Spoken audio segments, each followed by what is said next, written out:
بخونیم. مسئله برای صنف‌های 6. دایر و جفت یا تاق بودن عددها. گفت است که یافت که عددی که در نتیجه حاصل ضرب این دو تا ضرب شونده حاصل میشه جفت است یا تاق است. کدامش؟ در اینجا A, B, C اینها عددهای بطون. چنی که مانی عددی بطون مانی شد. همین جفت است یا تاق است. اگه این بچه‌ها خاصیت های عددهای جفت و تاق استفاده می‌کنیم. مثلا عددی جفت و تاق جفت جمع کنیم با عددی سمبولات جفت می‌کنیم. عددی جفت و تاق جمع کنیم مگر سمبولات عددی تاق می‌کنیم. فهمیدی؟ این خیلی خوبه. اگه ضربنده هم همین خیلی. ضربنده عددی جفت و عددی چیه تاق ضرب بزنیم مگر عددی جفت و عددی چیه ضرب بزنیم مگر تاق با عددی جفت می‌کنیم. فهمیدید بچه‌ها؟ اگه این خیلی قاعده بود. بنابر همین ما چون کنیم بگذار میگوییم که عددی یکم این این یک عدد این هم یک عدد باشه.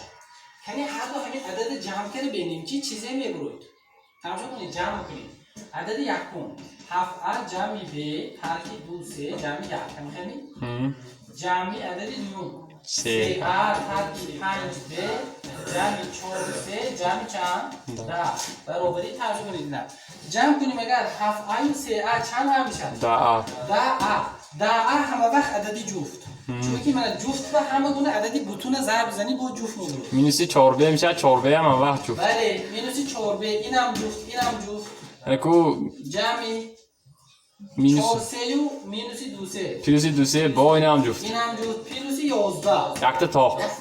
اگر همه جمع شونده ها جفت و یک تاش تاق باشه های تاق میشه.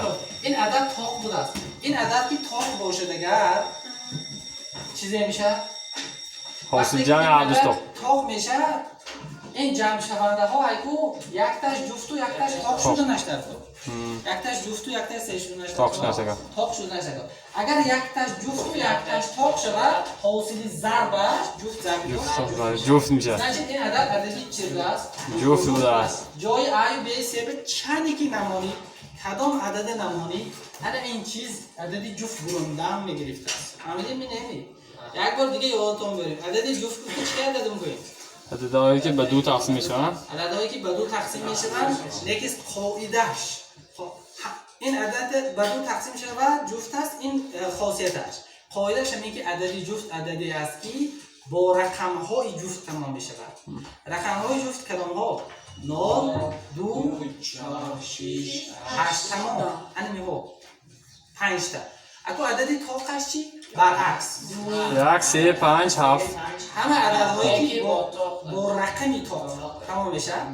با رقمی تاق کدام‌ها شد 1 3 5 7 9 انا بچه‌ها تمام.